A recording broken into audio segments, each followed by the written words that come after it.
بسم اللہ الرحمن الرحیم الصلاۃ والسلام علیک یا رسول اللہ صلی اللہ تعالی علیہ وسلم۔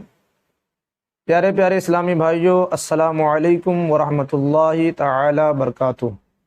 آج کی اس ویڈیو میں آپ تمامی حضرات کو بتاؤں گا کہ نماز کی شرطیں کتنی ہیں اور نماز کی شرطیں کیا کیا ہیں۔ دیکھیے، جیسے ہر کام کے کچھ شرائط ہوتے ہیں کہ جن کے بغیر وہ کام شروع ہی نہیں ہوتا، اسی طرح نماز بدنی عبادت ہے، اس کے بھی کچھ شرائط ہیں کہ جن کے بغیر نماز شروع ہی نہیں ہوتی۔ تو پہلے میں آپ تمامی حضرات کو یہ بتاؤں کہ نماز کی شرطیں کل کتنی ہیں۔ تو نماز کی شرطیں کل 6 ہیں کہ جن کے بغیر نماز شروع ہی نہیں ہوتی۔ اگر ان میں سے ایک بھی نہ پائی جائے تو نماز شروع ہی نہیں ہوگی۔ ان 6 شرطوں میں پہلی شرط ہے طہارت، دوسری شرط ہے ستر عورت، اور تیسری شرط ہے استقبال قبلہ، اور چوتھی شرط ہے وقت، اور پانچویں شرط ہے نیت، اور چھٹی شرط ہے تکبیر تحریمہ۔ پہلی شرط طہارت یعنی پاکی، یعنی نمازی کا بدن کا پاک ہونا، نمازی کے کپڑوں کا پاک ہونا، اور وہ جگہ جس جگہ نماز پڑھنی ہے اس جگہ کا پاک ہونا۔ دوسری شرط ہے ستر عورت۔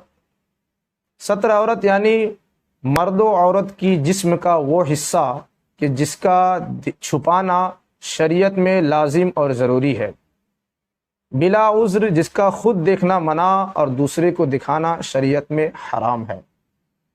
مرد کا ستر عورت ناف سے لے کے گھٹنے کے نیچے تک ہے، اور عورت کا ستر عورت سوائے چہرہ اور ہاتھوں کی ہتھیلی اور پیر کے تلووں کے پورا جسم ستر عورت ہے، جس کا چھپانا اور ڈھکا رہنا نماز میں شرط ہے۔ اگر ذرہ برابر بھی کوئی حصہ کھلا رہا تو نماز نہیں ہوگی۔ عورت اگر ایسی باریک دوپٹہ اوڑھ کر نماز پڑھے کہ جس سے اس کے بال کی سیاہی اور اس کی چمک نظر آئے تو اس کی نماز نہیں ہوگی، جب تک کہ اس میں کوئی دوسری چیز یا کوئی دوسرا کپڑا نہ ڈال دیا جائے کہ جس سے اس کی بال کی سیاہی اور اس کی چمک ختم ہو جائے، ڈھک جائے۔ یہ 2 شرطیں ہیں، طہارت اور ستر عورت۔ تیسری شرط ہے استقبال قبلہ، یعنی کعبہ شریف کی طرف منہ کر کے نماز پڑھنا۔ کوئی شخص اگر جان بوجھ کر کعبہ شریف کی طرف منہ نہ کر کے کسی دوسرے طرف منہ کر کے نماز پڑھے تو اس کی نماز نہیں ہوگی۔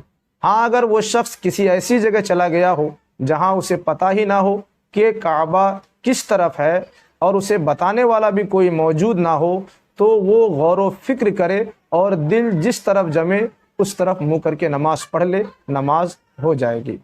اور اگر کوئی دوسرا بتانے والا موجود ہو تو اس سے پوچھے، وہ جس طرف بتائے اسی طرف منہ کر کے نماز پڑھے، نماز ہو جائے گی۔ چوتھی شرط ہے وقت، یعنی ہر نماز کا ایک وقت مقرر ہے، اس نماز کو اس کے وقت مقرر پہ ادا کرنا یہ شرط ہے۔ مثال کے طور پہ اگر آپ کو ظہر کی نماز ادا کرنی ہے اور ابھی ظہر کا وقت شروع نہیں ہوا ہے اور آپ نے ظہر کی نماز ادا کر لی تو نماز نہیں ہوگی۔ اور اگر ظہر کا وقت گزر چکا ہے، گزرنے کے بعد آپ نے ظہر کی نماز پڑھی تو بھی نماز نہیں ہوگی، اس لیے کہ وہ آپ کی نماز ادا نہیں ہوگی بلکہ وہ قضا ہے۔ اس لیے ہر نماز کو اس کے وقت مقرر پہ ادا کرنا یہ شرط ہے۔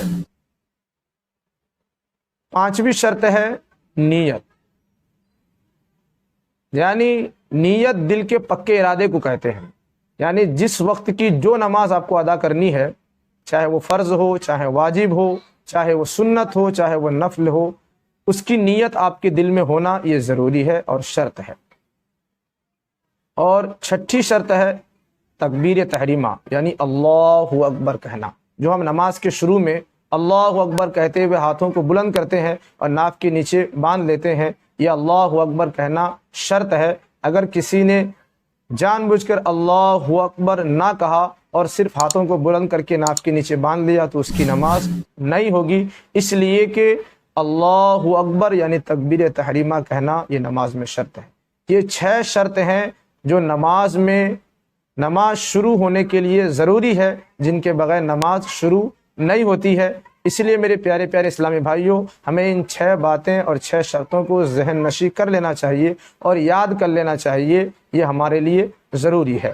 امید کرتا ہوں آپ تمامی حضرات میری باتوں کو سمجھ گئے ہوں گے، اور اگر میری باتیں آپ لوگوں کو نہ سمجھ میں آئی ہو تو آپ کامنٹ میں ضرور بتائیں، اور اگر آپ پہلی بار میرے اس چینل پہ آئے ہیں تو اس چینل کو سبسکرائب کریں اور بیل آئیکن کو بھی دبا دیں تاکہ ہماری ہر ویڈیو کا نوٹیفیکیشن آپ کو ملتی رہے، اور میری اس ویڈیو کو زیادہ سے زیادہ اپنے دوستوں کو شیئر کریں تاکہ آپ کے ساتھ ساتھ آپ کا دوست بھی نماز کی ان ضروری معلومات کو حاصل کر سکے۔